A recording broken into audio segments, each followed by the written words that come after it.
Lovely. Welcome everyone this morning. My name is Jen. I'm the Human Rights Officer for the Youth Disability Advocacy Service, YDAS as we call it, and we're based in Flinders Street, so we had a nice walk over here this morning. First of all, I'd like to acknowledge the traditional owners of the land in which we're meeting, the Wurundjeri people, and the elders past and present. And as I said, thank you very much for coming today. This has been a really overwhelming response to the event that we'd originally organised, thinking we were optimistic to get 100 people there. I don't know if any of you have been following the news, but yesterday there was released a study where some people had gone around and asked young people about what their greatest concerns were in their life, and for the first time in 7 years, economic concerns had overcome environmental concerns in that list for young people up to 25 years old. And if you looked in detail at the responses for what concerned people economically, housing affordability was right up there on the list for everyday young people as a concern. And as many of you will know, on the same day yesterday, New South Wales and the federal government had an agreement on NDIS funding, which we hope will come to fruition. So I think it's a very appropriate context now for us to be meeting about this issue today, because we know that if for young people who don't have disabilities, the housing is a really major issue and a concern for them, it's only compounded when you have disability thrown into the mix as well. We know we're dealing with a broken system. We know that we've got to worry about support needs and those sort of issues. So I think it's a very telling and appropriate time that we've been meeting about this today. And for us, it's a really big motivation and a big benefit to us to see that we really hit a nerve when we organised this event, that we had to change the venue to accompany 2.5 times the number of people we expected. So I think we all agree that this is a really big issue. So I'd like to hand you over to my manager, Dr. George Telopoulos from the Youth Disability Advocacy Service, just to do a quick welcome.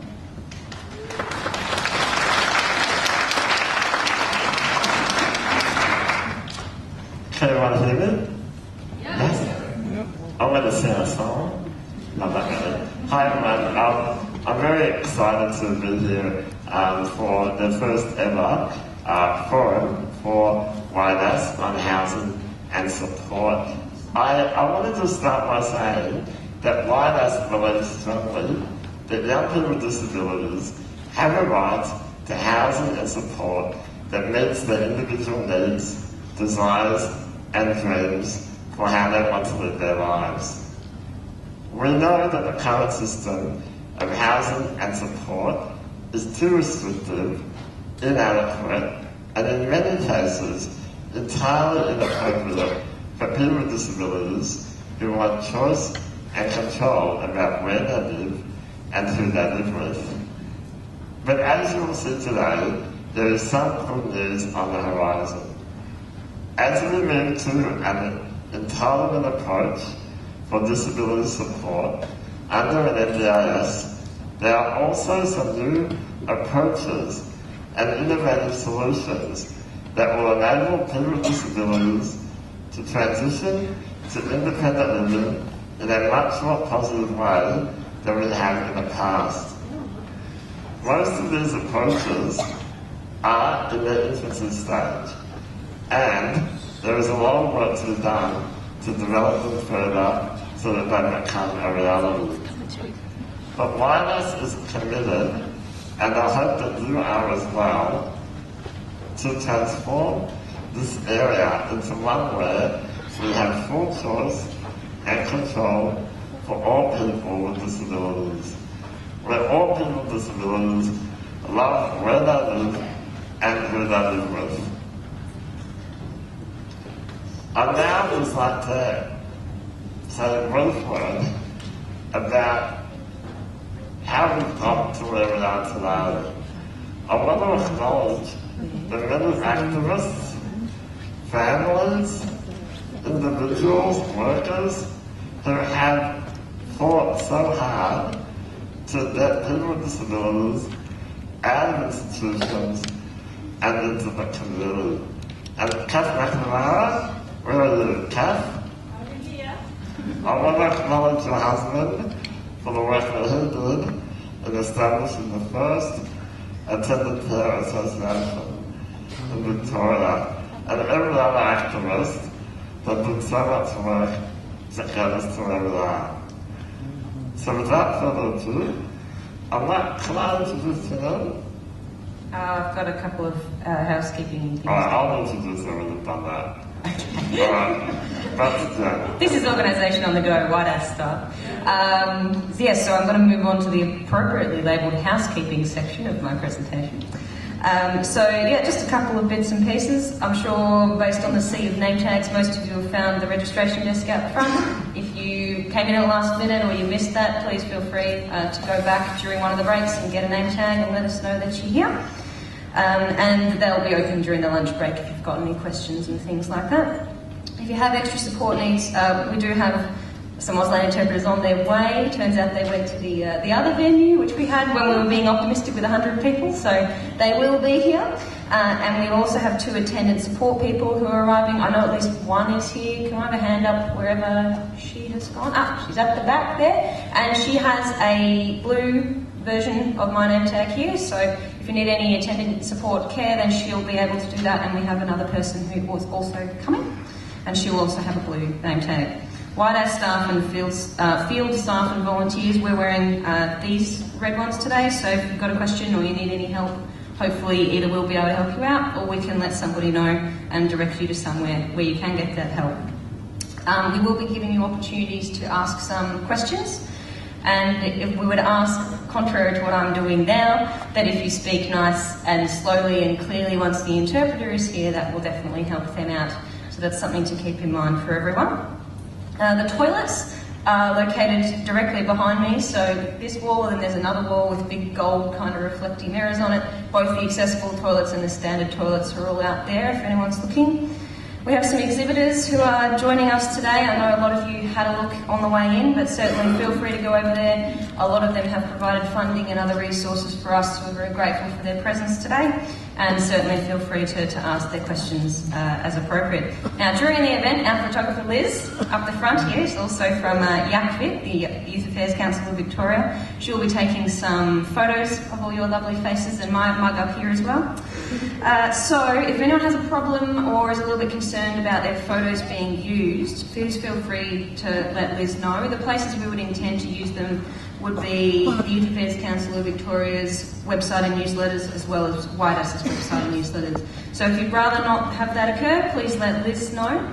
And you'll also be able to get a gold star at the front registration desk to put on your name tag, so that if you do end up in a photo, we'll be able to see that and act appropriately on that as well.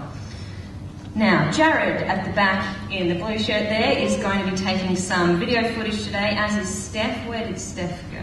There she is at the back, videographer. So we'll also be taking some moving images and video. Again, if you have issues with that, please make sure you let us know. But the only people we will be officially filming will be people up here, so unless you're willing to stand up in front of 271 people and have a bit of a chat, then you won't be on camera, so don't worry too much about that. Lunch and afternoon tea will be served in the foyer at the front where you arrived. Break times are marked on your programs, and I'll also be making announcements. The one thing I would ask is that you take note of the break times in your program, because we will be starting the sessions after that time promptly, and if you're in the other room, you might miss out. The Arts Centre caterers have been notified of special dietary requirements that we were informed of before today. If you did inform us beforehand, your meals will be marked for you and set aside on the table that's near the piano out in the foyer. That will make sense once you go out into the foyer. If you do have other requirements or questions about food, you can ask the Arts Centre catering staff, who'll be around wearing white shirts. Please keep your phones off, preferably, or at least on silent, so that you don't have too many interruptions. And the last person to introduce is Nicole, who's actually sitting next to Jared back there. And she'll be doing some social media stuff for us today. She's our social media rep. So if you've got a smartphone or a tablet and you've got access to the internet and you would like to tweet with us today or about us, the hashtag we're using is hashtag #MovingOnOut, or you can leave comments on the YDAS Facebook page. If you would like to access the Wi-Fi here in the centre, I'm going to give you the password now. So the Wi-Fi password is Arts Centre Melbourne as one whole word, and that's all you need to do. So that should be appropriate for anyone who would like to join in the conversation on social media. Now we're going to go to George to introduce you. I just want to do this bit because I've known Tenancy for a while now, And back in 2006 or 7, I went with her around developing the individual support guidelines for individual support packages. And up until then, I was a bit skeptical about DHS bureaucrats. I thought they were a little bit dodgy. But then I met Janine, and Janine had a real keen desire to make sure that people with disabilities have as much control and choice around the supports. And I believe that the outcome was very, very positive. So I'm very happy that she's now working in housing and supported accommodation. And I want to introduce her and invite her to the stage. Welcome, Janine.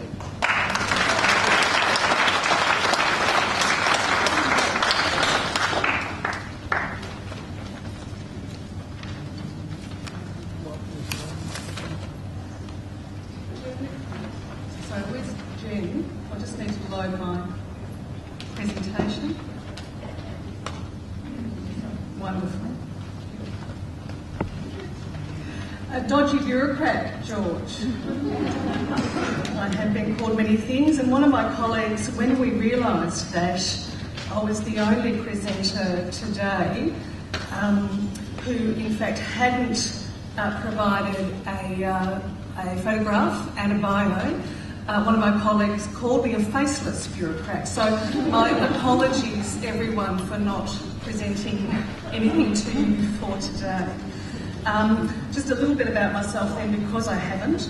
I've worked in the Department of Human Services in disability services for close to 20 years. Initially in a regional operational environment, so direct care environment and regional management positions, and then in the last 5 years have moved over to service design work within the Central Office of Disability Services. So apologies for not having supplied anything. So I've been asked today just to present a bit of an overview of developments across the accommodation and support space within disability services.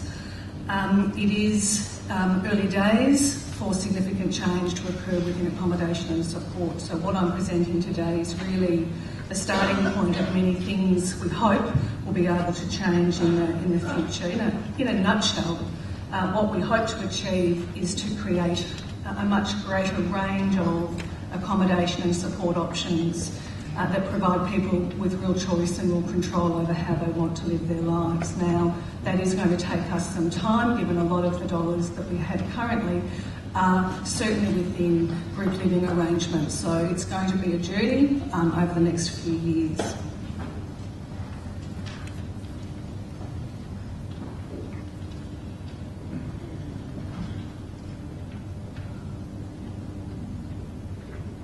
There we go. Sorry about that. Look, most of us have a picture in our minds about our dream house, where we would like to live and with who we'd like to live with. The current system doesn't meet all of those expectations. There are real challenges being able to live where you want and with who you want, and we're aware that we need to tackle those challenges.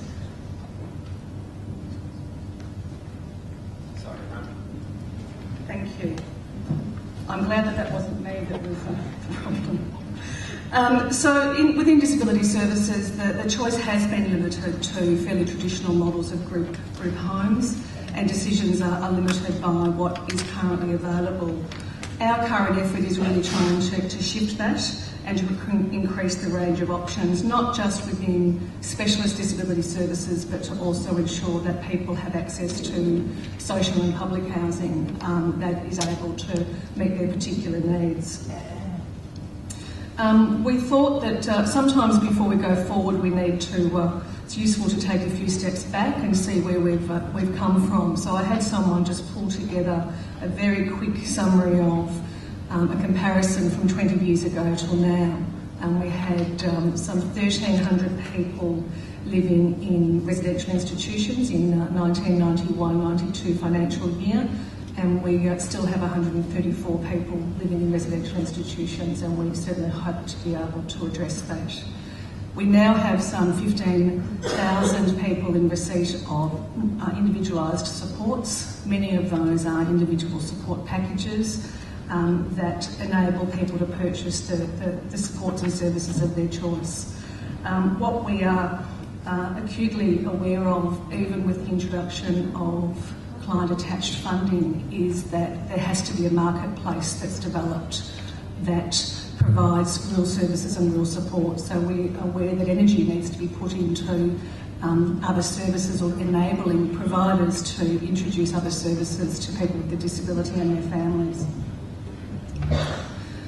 We had some growth funding available through the 2011 state budget, which provided us an opportunity to think very differently about supported accommodation for people with a disability, and we decided that it was important to go out and talk to people that would be using the services and also service providers in the way in which we would allocate those funds across the state.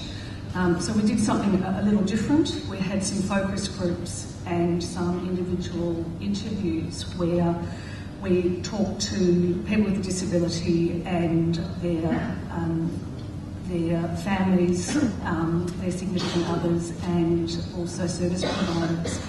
And that really laid the foundation for us about how we were going to roll out these growth places. And what we heard, excuse me, is it may be no news to the people here, but it was good to be able to consolidate the thinking of the sector, and we certainly heard very loudly that we needed age-appropriate supports, that we wanted the physical space to enable personal space. The safety was a critical feature, needed to be a critical feature of design, that people wanted to live with people that they chose to live with. Gender choice was a strong feature of the consultation, and better access to information. We also heard very loudly and very clearly that there needed to be an increased range of supports, that group homes of 5 to 6 people were not for everyone, and we heard very clearly that individually attached funding needs to be a feature of supported accommodation, that people could move out when they chose to move out into supports that were more tailored to their individual needs and preferences. We heard that we needed to enhance the capacity of people to both make choices but also to remain at home if they wanted to stay at home, that there needed to be mechanisms where people shared their supports, and mechanisms where people could come together and co-create, that they could think about different ways of being supported within the community, people with like needs and aspirations.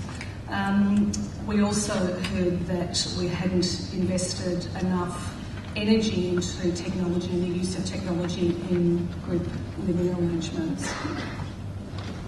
What we did then with those, the outcome of those consultations is developed service specifications for a tender that we undertook last year, where we allocated the growth funding I mentioned through the state budget. We were very fortunate, the timing was fortunate, that there was also capital funding available through a Commonwealth initiative called Supported Accommodation Innovation Fund.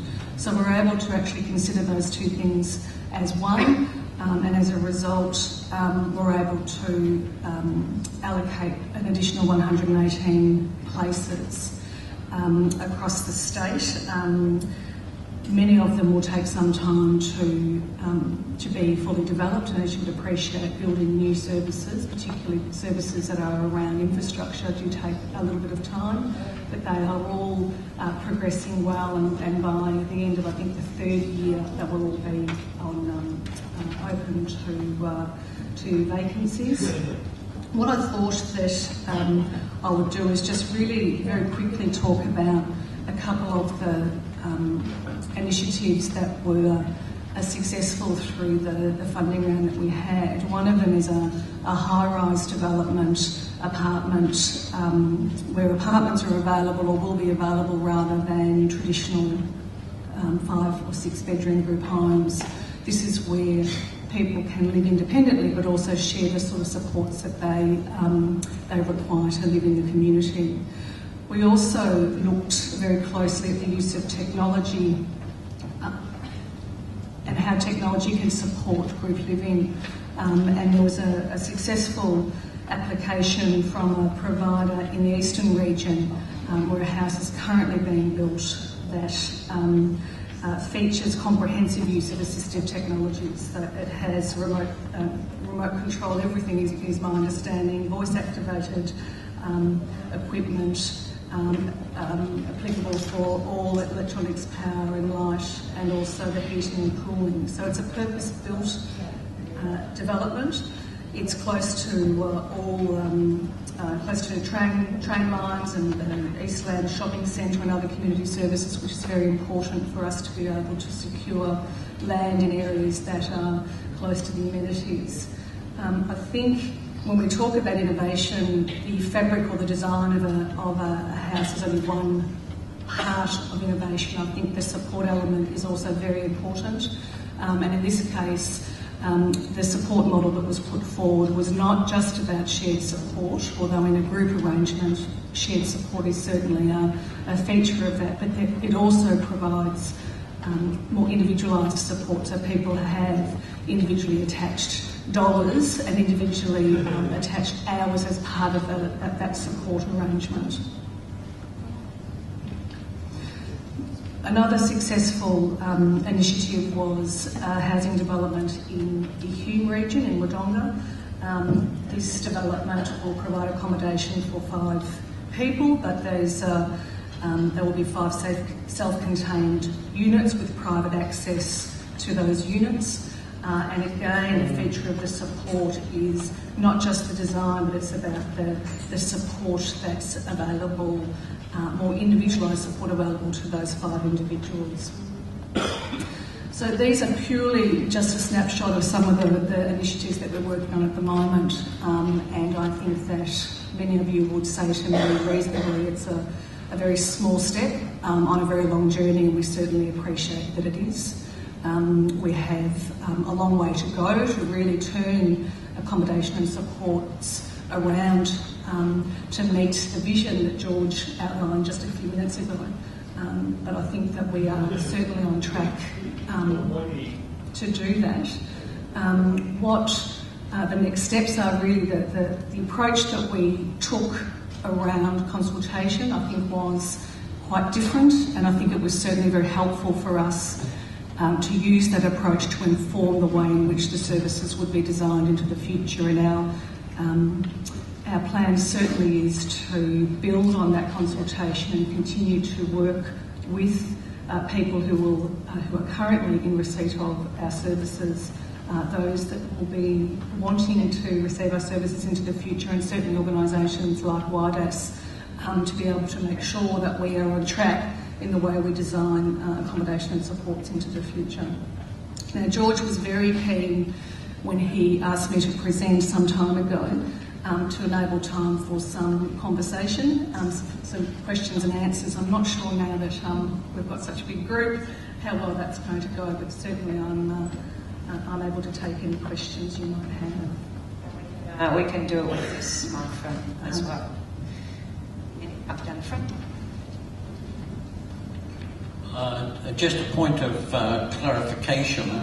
I believe you said ISPs need to be attached to supported accommodation group homes. Is that correct? Thank you.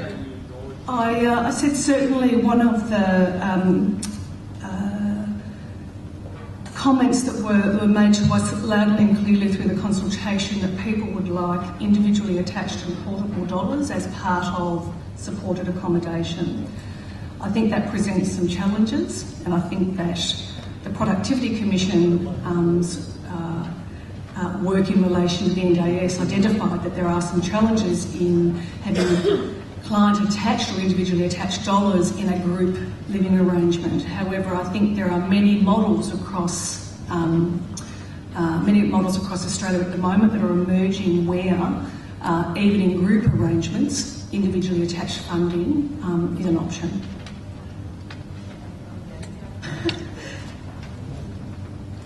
Hi, it's Peggy. To be able to get onto, I guess, the register for housing for people with disabilities, how do we go about that? And do we need to have a certain extent of disability to be eligible? The pathway, Katie, to supported accommodation through disability services is through something called the Disability Support Register, which is in fact the register that captures those people expressing interest in supported accommodation. People need to be eligible under the Disability Act for disability services, and also assessed as having priority for that type of service. So it really is targeted to people with the most complex support needs. And I think we've also brought some pamphlets that identify the steps required in relation to the Disability Support Register. I'd love to see some young people's hands too. Don't be shy. Okay. All right. Let's keep in track. Over here. Hands up again. Just losing track. There we go. Okay.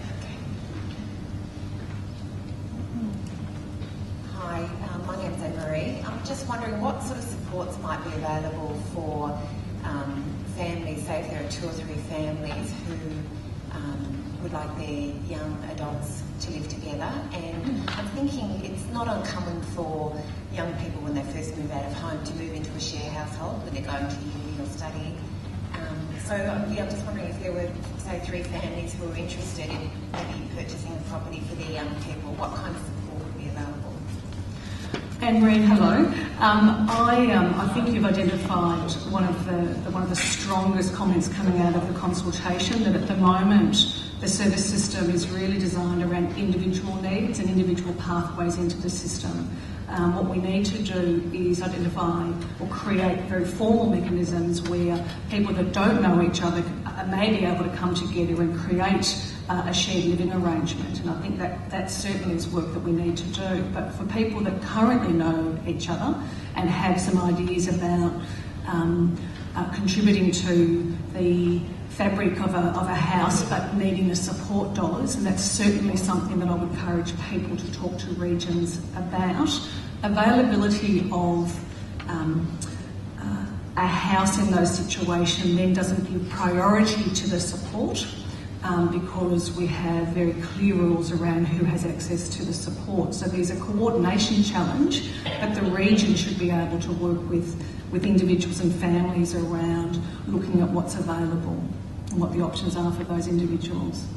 Okay, we've got another question over this far side over here from Jessie. Hey guys, I was just wondering, I heard a story recently about someone who moved into, I guess, a CRU or something similar, and their package was actually reduced in the sense that some of their package went on their housing stuff, so it actually meant that they had less supports overall. Is that still something that's a possibility? Jessie, it's hard for me to talk about individual circumstances. I can do some speculation about what may have happened.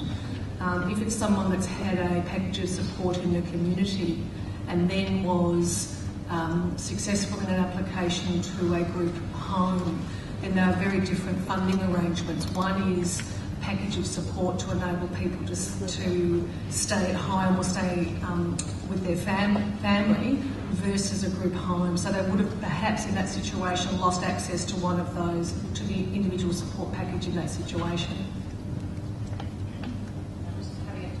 Yeah, and then we'll see how we go. Okay, perfect. Got to get more exercise today than I get in a year.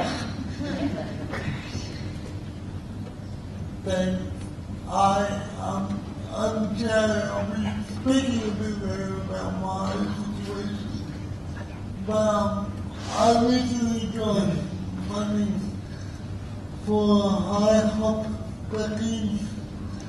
I don't know if you're familiar with that, where my ISP is connected to positive housing.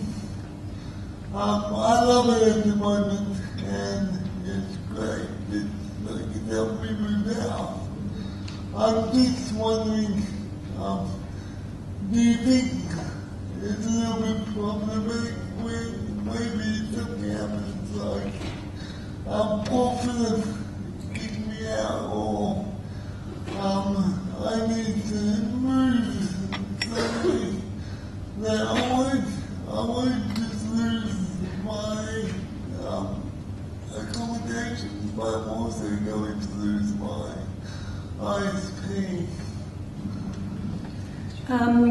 For those of you that don't know the IHOP program, it's Innovative Housing Options, I think is what it stands for, where individual units are connected to individual support packages to support people. So the answer to your question is my understanding that all individual support packages are in fact attached to individuals, that they're portable and that they go with that individual. So if without talking about your situation, but if anyone was in an IHOP apartment and decided to move, then the supports move with them. They are portable supports. What is my understanding? But you're shaking your head, so I'll need to have a look at that.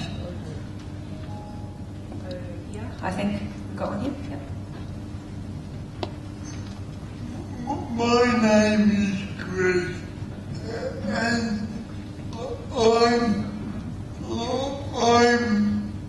worried that people with alternative lifestyles may get put in the background. Craig, I'm sorry, you're worried about... He's worried that people with alternative lifestyles might get put in the background a bit.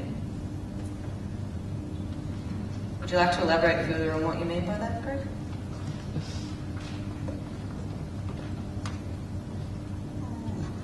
Like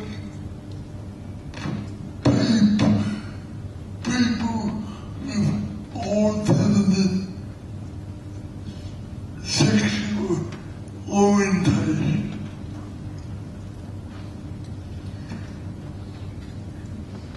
Craig, I would imagine that we need, and certainly our access pathway to supports considers people from a range of backgrounds, whether that's an alternative sexual orientation, a different cultural background, certainly within the guidelines associated with allocation of supports, it's certainly not a consideration, Craig. Okay, we have a question. Hi, I'm just curious why it's so difficult to get an ISP package. It seems to take a very long time and a lot of hard work on parents or carers to even be heard sometimes. So I'd like to know about that. I certainly acknowledge that it is very difficult to get an individual support package, and it is very difficult also to get a place within shared supported accommodation. It is unfortunate that people have to advocate so strongly to get those packages of support, but the reason is simply demand and demand for ISPs. Certainly since they were introduced, there has been a significant increase in the numbers of people that want an ISP that probably outweigh the increase that we've seen around requests for other types of support, and that's mainly because they are so flexible and people are able to use those supports to meet their individual needs. So it is purely an issue of demand.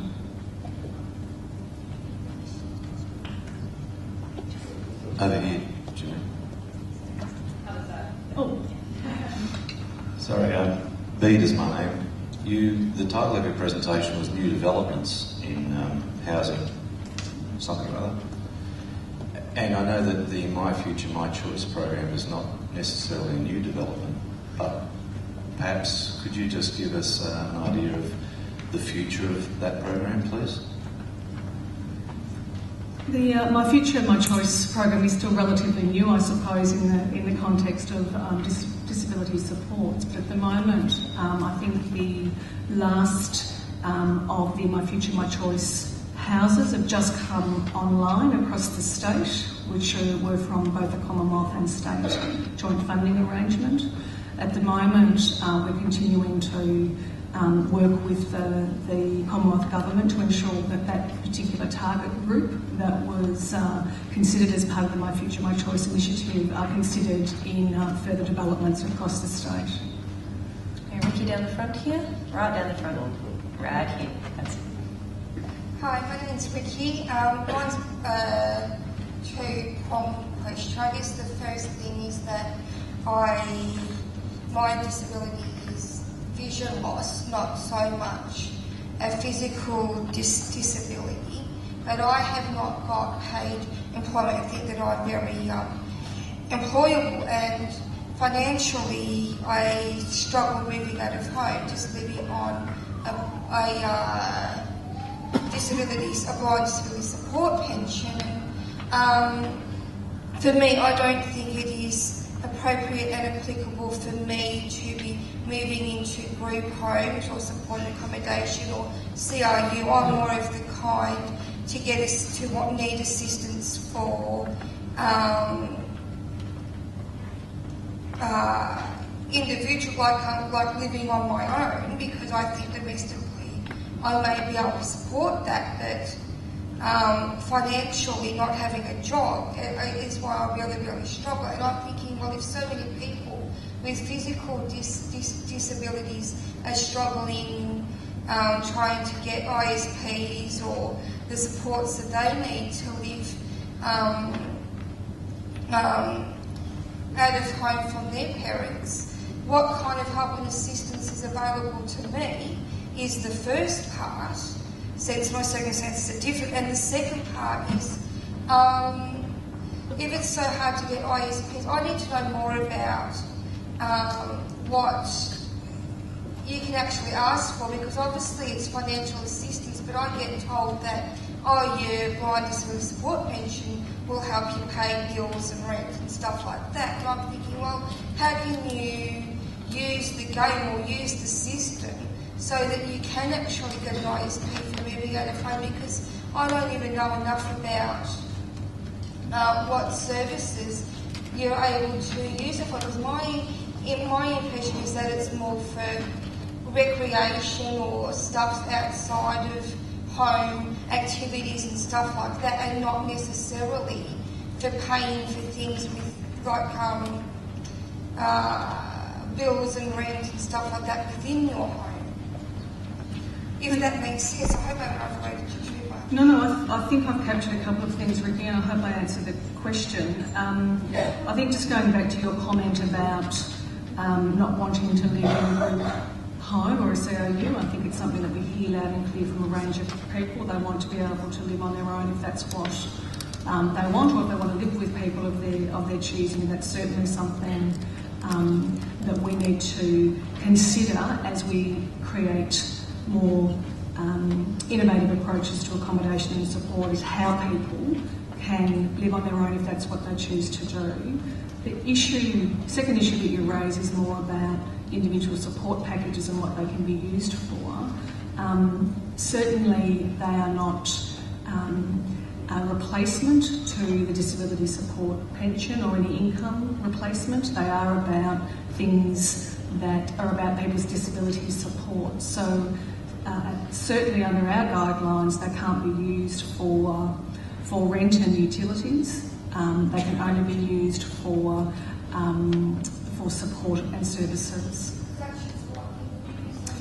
Yeah, look, the majority of individual support packages are used for attendant care services, but there are much more creative uses of individual support packages as people learn how to use them. So, for instance, people that have been relying on others to mow their lawn in the past are currently using ISPs to purchase Jim's mowing, for instance. They are using ISPs for a range of therapies for themselves.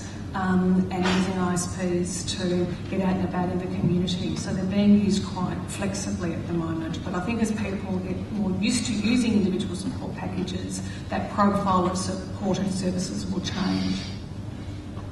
Thanks, Janine. Thank you very much for your presentation. Unfortunately, we've run out of time for Janine's particular questions, but we'll have plenty of other opportunities for discussion and things. I think Janine would be happy to hear from anyone. Yep, who's got questions?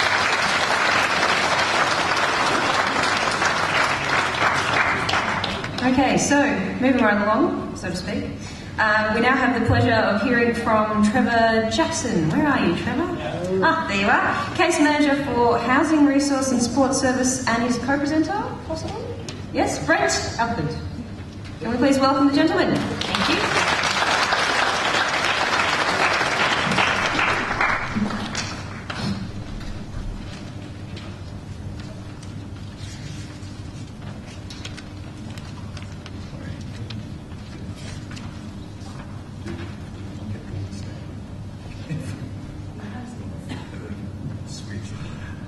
Hi everyone, I'm Trevor Jackson from the Housing Resource Support Service, as you probably read or heard. I'm just going to hopefully, I'd like to thank Ben too for the title of my presentation, which is really fun. Mine originally had housing, tad boring I think, but I'm hoping I can be of some help today. With housing and within 20 minutes, it's really hard to, like you could talk about it all day, really. There is a lot about it, but I hope I touch on a few things that could be helpful for you.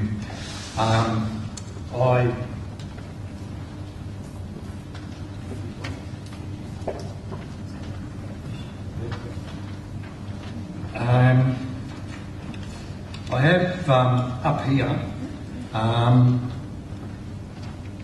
having a plan. It's a really good start for a lot of people, I believe, and as a worker, for people to write down all the things that are going to meet their needs to live independently in the community. And with that, with the type of housing that you're looking for, is it a one bedroom? Is it an apartment? Is it with stairs, lifts? Is it ground level? Is it modified? Is it on your own with supports? And also too, to make sure that, or two, if it's shared accommodation, depending on what it is that you're looking for, from independence to having some company. But with the plan too, in looking at the fact that you know that it isn't restrictive, you know, it needs to meet your need, but you know, requesting Chapel Street or something like that is really not something that's going to happen. And looking at the areas that you'd like to live in, with the links to the family, your supports, public transport, your shops,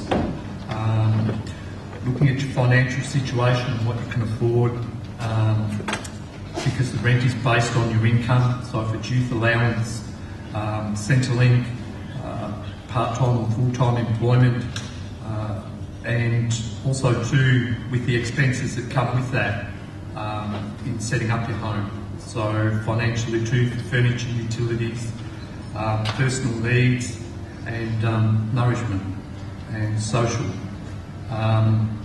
Also too with the white goods and household items, and then looking at the assistance. Where do I get assistance to help with my plan? There are a lot of limited, I suppose, when it comes to the support situation in services as such that can that you can approach, and sometimes you might hear, look, I'm sorry, we can't help you there, you're not eligible here. So I want you to feel too that there are services within the community that are funded by the DHS, and we do provide that support for individuals, and we do assist the individuals with their plan and with getting assistance to live independently in the community. What you need to do for ongoing support too is if you are involved with a service, whether it's MS or whether it's Paracot or any other service that, or Independence Australia, sorry. There are services that offer ongoing support, and there are services that have limited 6-week bracket, 2-month, whatever. And so it's about finding a service that is able to provide the ongoing support so that you can achieve the goal that you're wanting. And with that, we've got the different types of housing as well to consider. There is the private rental market, of course. I know a lot of times it's like just the unaffordable comes into it. But with that, there are people that come to our service that we do assist in accessing private rental. And it is available also too for those that are over the assets limit, perhaps, and may not meet the criteria for public housing or social housing. There are also too people that come to us that are looking to purchase their own home. So whether they've had a payout due to an accident that or such, so it is an option there too.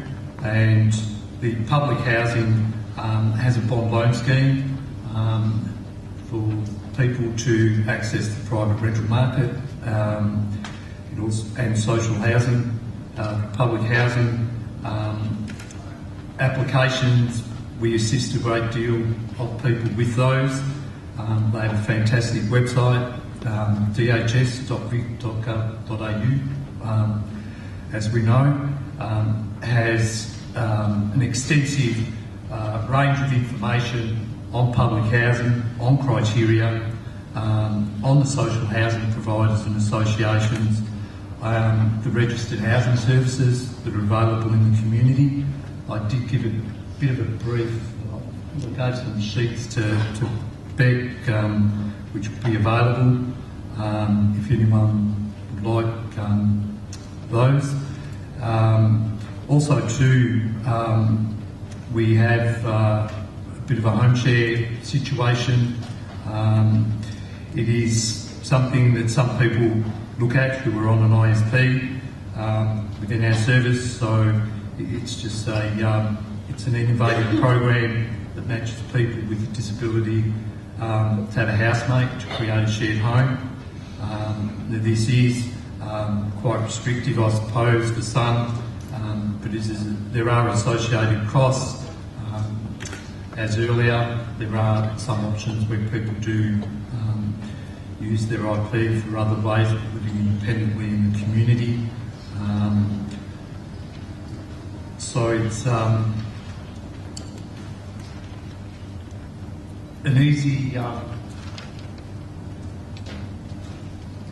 situation for a lot of people to feel that, not an easy situation, I suppose. Excuse my nerves. There's limited services with the supports as such that what I'm saying here too is that with our service, that if you are looking for information and support to access the housing services that are available, please give me a call. With that too, there's probably another question of waiting lists here, of what that means for you, how long's the wait. When you're accessing housing and you're placed on a wait list, the need's far greater than the available housing. Waiting can be based on your plan, your location, your bedrooms, your access to modifications, your situation regarding accommodation. all of that too is on the website regarding the Office of Housing criteria for accessing the housing providers, so your eligibility for that, your approval of that, gives access into the social housing. Based on with how many wait lists you need to be on, more's not always best. You can undertake some applications, housing workers such as myself too, but it's the matching up with your plan, your needs, your situation, your suitability, because the more applications you have, I suppose the more you've got to keep tabs of them, the more you've got to keep an update on them.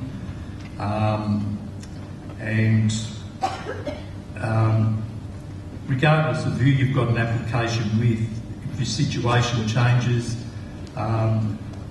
quite often your information can be lost.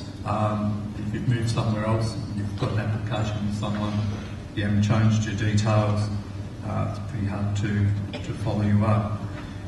The priority is given to homeless and at risk of homelessness. The waiting is also to people waiting on discharge from hospital, rehab, a lot of crisis situations. So it's just sort of briefly saying to you that, like, you know, don't sort of sit back and sort of say there's extensive wait lists and you know, I'm going to be waiting forever. I'm saying here that yes, there are wait lists, but yes, I'm saying that the sooner you're on some and the sooner you're looking at what it is that you're needing, the years aren't going by where you're not. Hope that makes sense. Also too, our service helps people with a disability to access housing. We're not a housing service as such. We're a disability support service. We have a lot of access to modified accommodation. And with that, regarding modified, it is built to the disability standard. This is for the builder to be aware to build with materials according to the disability standard. An example could be a grade of the slip-resistant flooring. This standard does not always mean to meet your need. Many times with modified housing, it's more about matching the tenant to the house. Additional modifications can be required depending on your needs. An additional grab rail, handrails, ceiling hoists, automated door systems, ramps.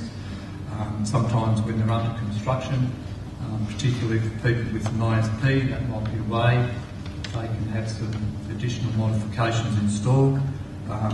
We have had some great success with the social housing providers over the past 3 years with the developments that came from the great government, and they're now living independently in modified accommodation that suits their needs. The long-term modified properties can be viewed and assessed by an OT, and I suppose with some of the modified properties in all regions that we cover, not a lot of people move in and move out too quickly. They're housed for long term, but with some that become available, it is possible to view them and have an OT assessment done on them to see if they are a suitable accommodation.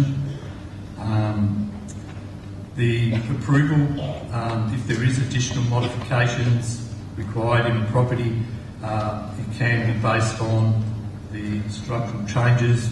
It can be too expensive structurally to change that, so it may not be possible. And within the transitional accommodation, the Office of Housing have built those according to the disability standards. They are transitional, which means short term, which means crisis, which means a limited tenancy.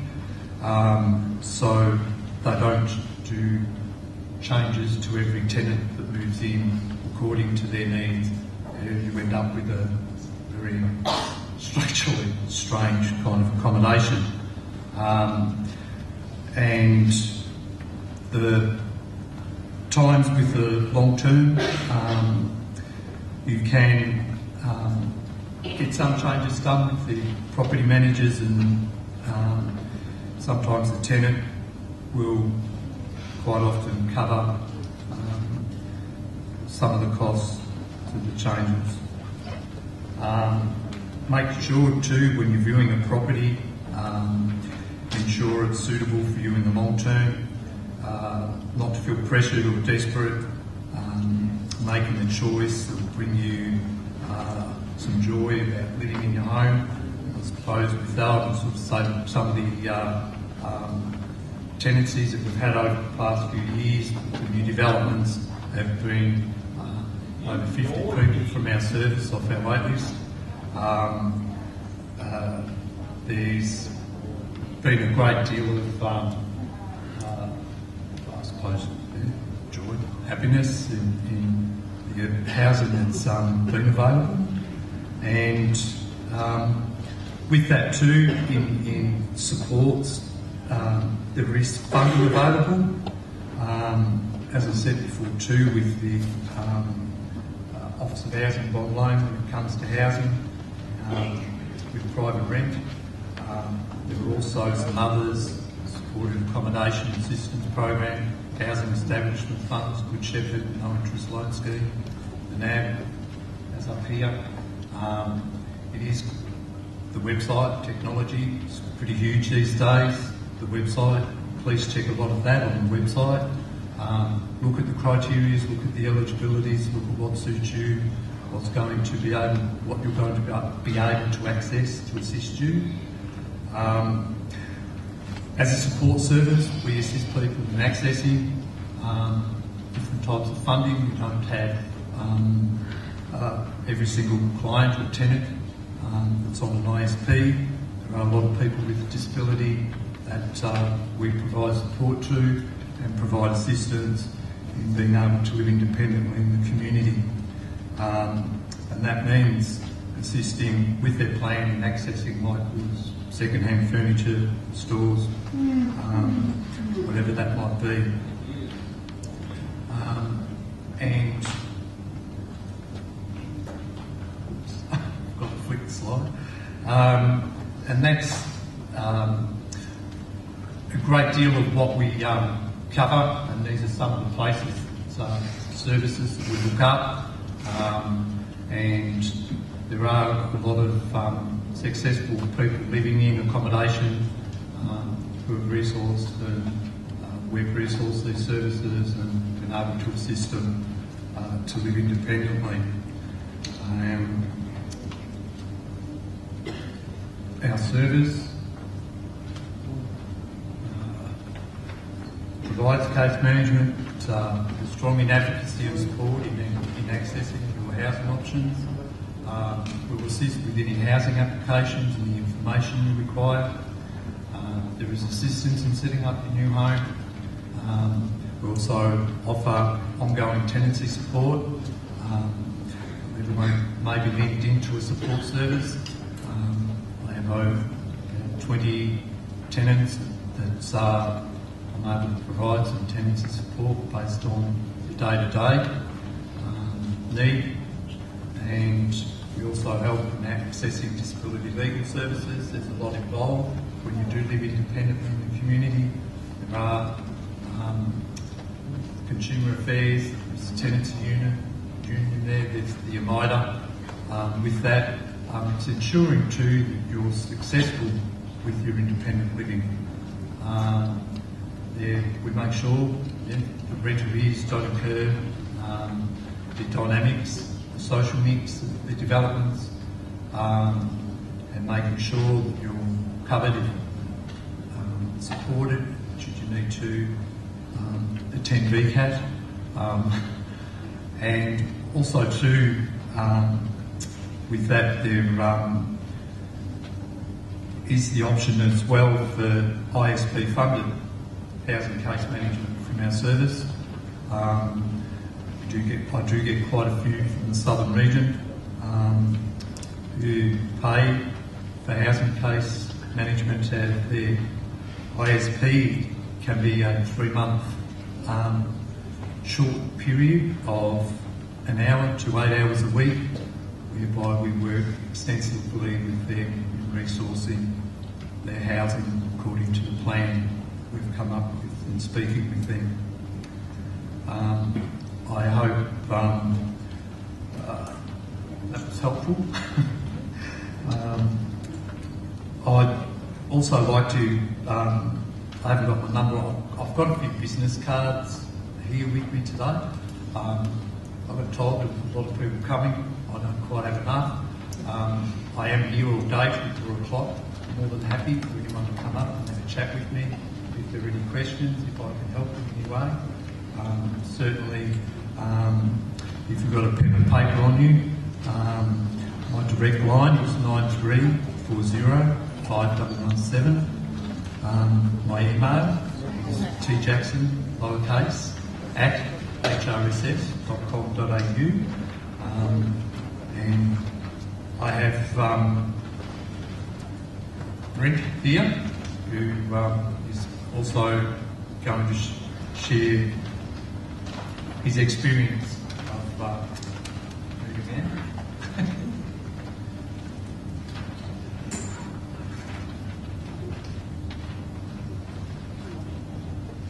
Oh, sorry, I forgot to do that.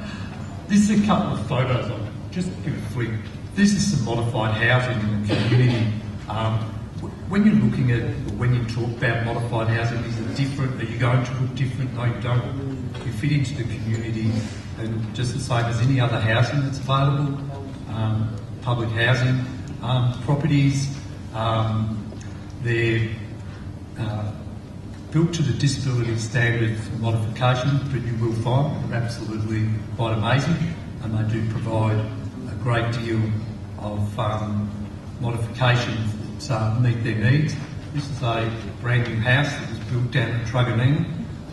It has water tanks, solar, it has everything that's currently up to date and innovative. It's a bit of a modified bathroom, an extensive accessible hallway, wide doorways, and you'll certainly be quite happy with what they do have in built modified.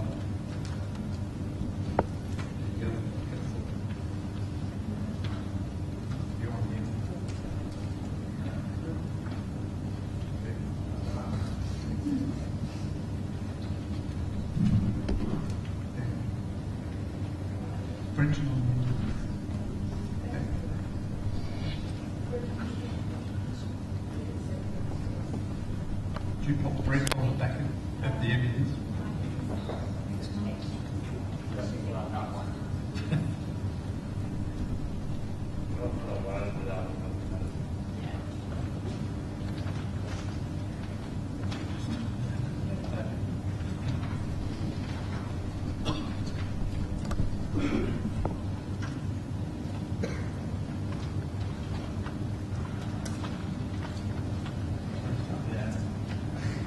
I'll just go with that.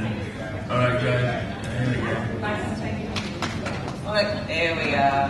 Alright, thank you. Alrighty, I was living in a private rental in Preston for like 2.5 years with a person who had very challenging behaviours.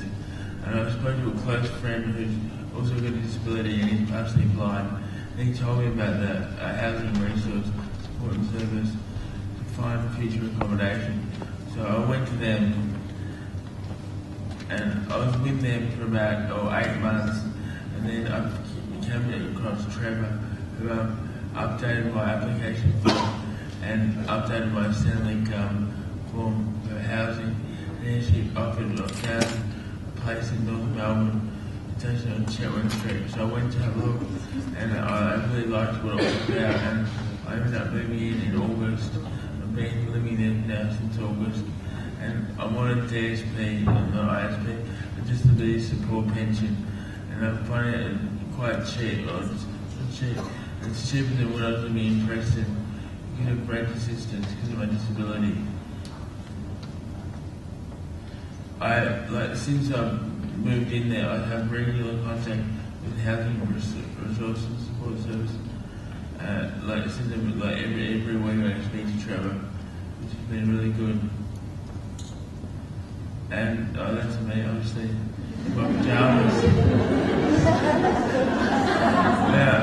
I now sit on the board with the Housing Resource and Support Service, and I love the fact that I can help people with disabilities find housing and support them as well.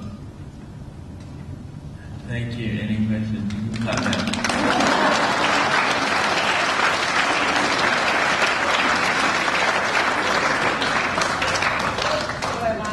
Take collective questions now. So show of hands generally who's looking for a question. I can try and be efficient here. Okay, let's start over here.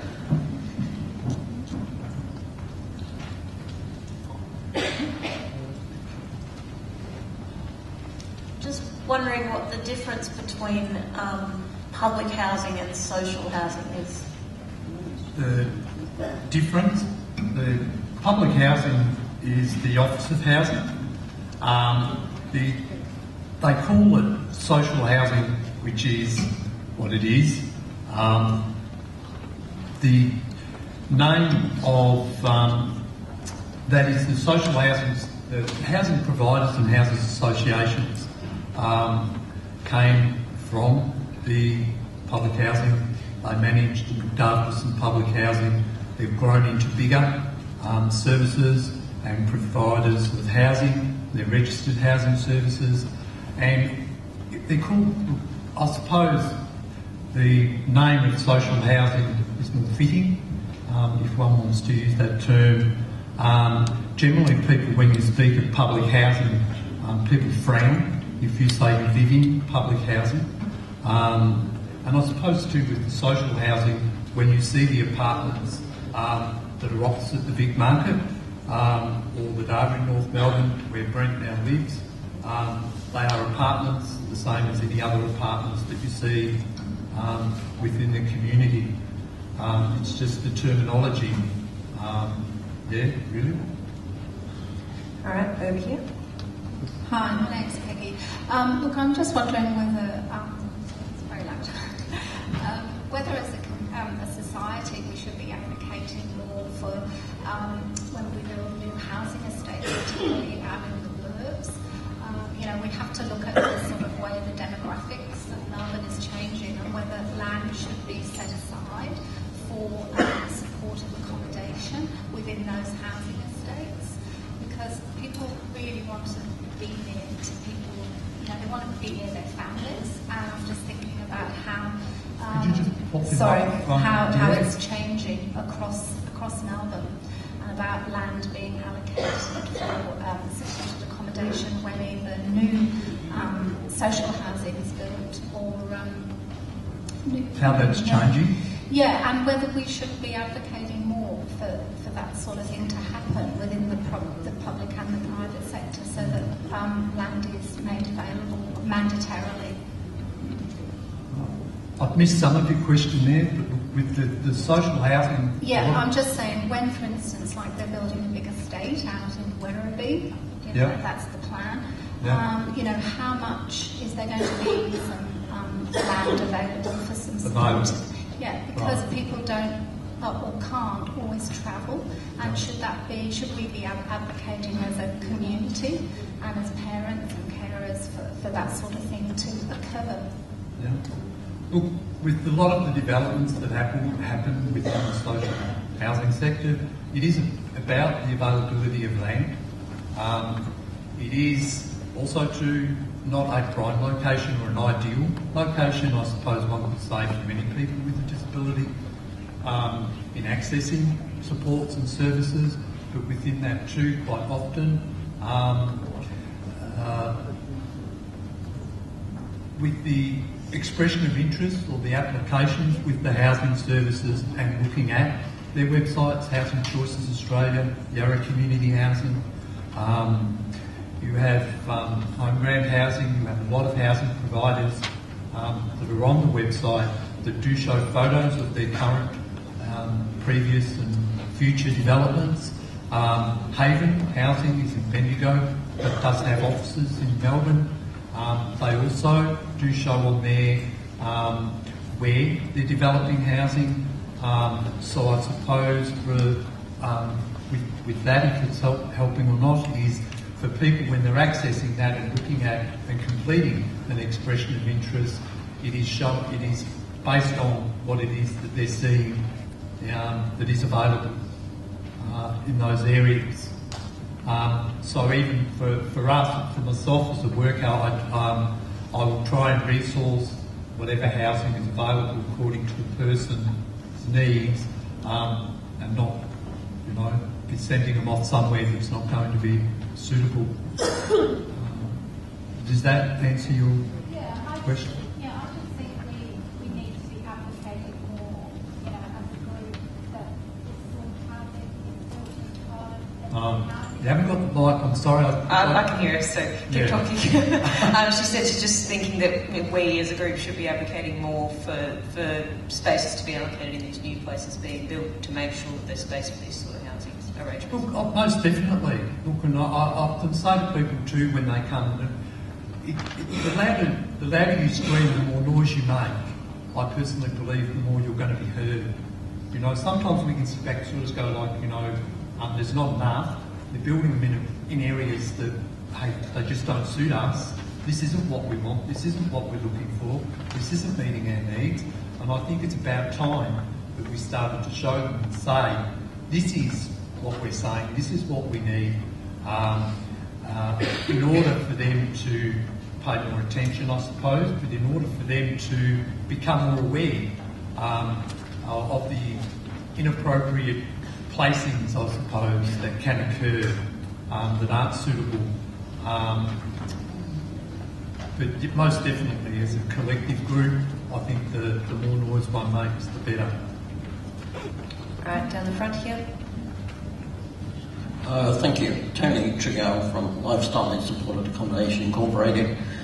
The housing options you've mentioned, the whole range of housing options, can we assume that you would be advocating for people to have residential tenancy rights under the Residential Tenancies Act? Yes. Thank you. Yes, most definitely. Also too, with the different housing options that I mentioned, that is why we provide the support we do, to ensure that there is as much security and support for them to live independently in the community based on all the needs that they have, with the limitations of a lot of services that say quite often too, we're overloaded, we can't help, we can't assist. We definitely aim for. Okay, one more over here. Hi, Trevor. It was more of a comment and only a couple of things he said. I think waiting for ISPs sometimes you could just wait forever. So I think people need to think about things like home and community care. There's lots of agencies who provide independent living skills at home, circles of support. I think just people need to sometimes just make a start and not wait for that ISP. The other thing I think, Trevor, is it might just be worth just mentioning a little bit more about home share, because I think that's quite an innovative program for Melbourne. Yeah, thanks, Di. That is the case. As it was said earlier, with an ISP, it is based on their needs. We do the DSR, the Disability Support application at our service. Some aren't endorsed, some do wait for funding, so some are successful. It doesn't deter us. We will continue to assist people with that. But when they aren't and don't have access to that funding, yes, there are the alternatives, and even with the home share accommodation, it doesn't mean that you need to have an approved ISP. Yeah.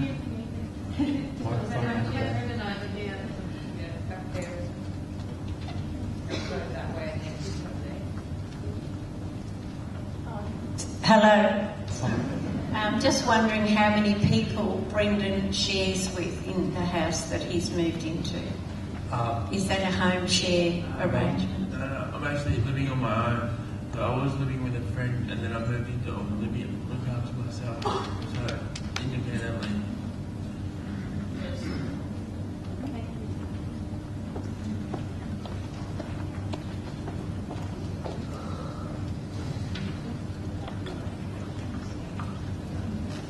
Hi, I was just going to help describe home share a little bit more, as there was a request by Di, I believe. So home share has been around the world in about 13 different countries. Predominantly it started in aged care, and we are working towards bringing it about for more people with disabilities. So if an individual either owns or rents their own home and they require a lot of purchased support to remain living independently, or they're wishing to move into independent living, we do a matching service where we find a housemate for that individual.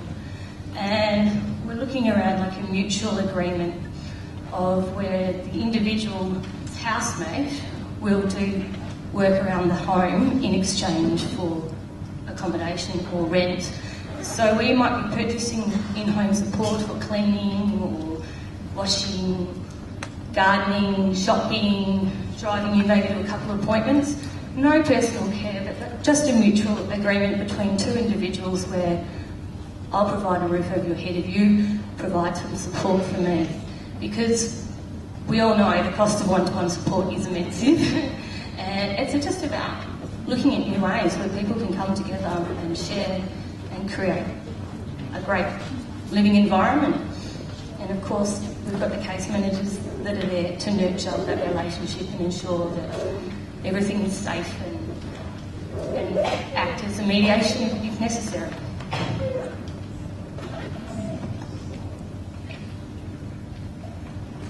Thank you.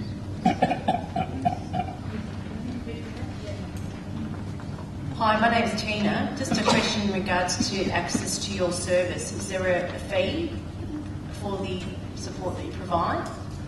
Is there a what, sorry? A fee. A fee? No. So it's for free for persons with disabilities? There isn't a fee, no. If you are looking for housing support, we do have a referral form that requires a bit of information on an individual. We do require a consent form. I'm able to email those to anyone that does contact us. With that, the support, the assistance is provided, but we certainly don't take on board hundreds of people without being able to assist. So where we can, where we're able, but we're also able to offer some options and direction elsewhere. Yeah, no problem. Hi, sorry, a quick one on that. With people accessing the service, are they limited, as a lot of teenagers want to move out? We don't have an age. You don't have an age cut-off? An age gap at all, no. I mean, 18 plus, of course, is but needs to be able to sign a lease. But no, we don't have any age breakdown. Just going to run to the front and I'll come back for you, okay? And we do assist people with a disability, not just modified, or do have some tenants who are vision impaired, hearing impaired. They're not in a modified accommodation. So things like, I just wanted to ask about, I mean, you don't have to give figures or anything like that, but like rent, how much, like, is it affordable rent to be able to live independently? Yeah. Or the choice of living with housemates and, you know, that choice of being able to choose your own housemates? The rent is the 30% of people's income. of Centrelink income. In the social housing or the affordable housing, such as Brenton's in, he pays about 30%. He's eligible for rent assistance. Within that, it's affordable. The rent assistance does cover. It's not market rent that you're paying. If you are in the private rental market, then you are, and you're sharing. It is just the shared rent based on the financial situation.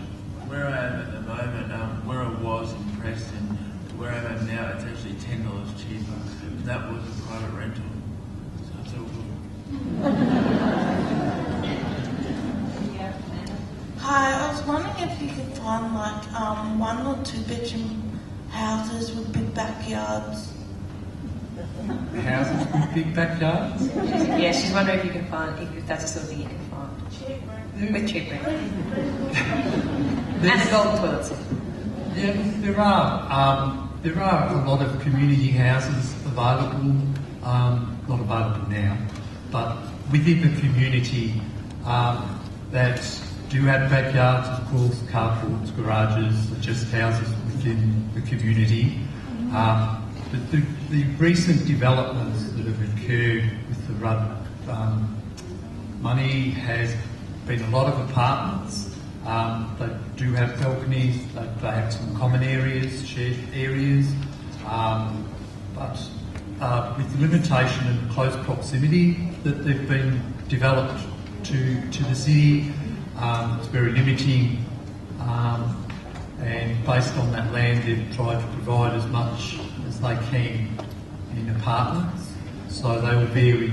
But there are houses, yes, that are available out there that will have yards. We've got a question over here. I just wanted to ask you about the home share.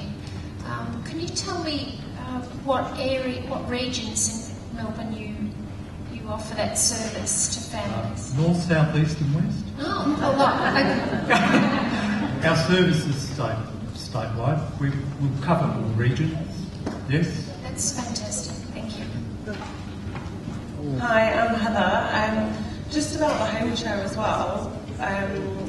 Does the person who is moving in, who's been found to be suitable to provide a bit of extra support, do they have to have a disability as well, or not?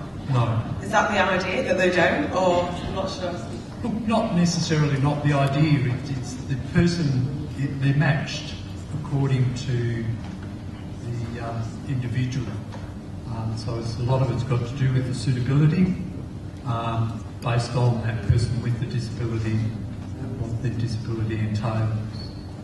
So to ensure there's a happy home environment and a productive one and ongoing. Yeah. Exciting news that lunch is ready. So can we please thank Trevor and Rachel very much.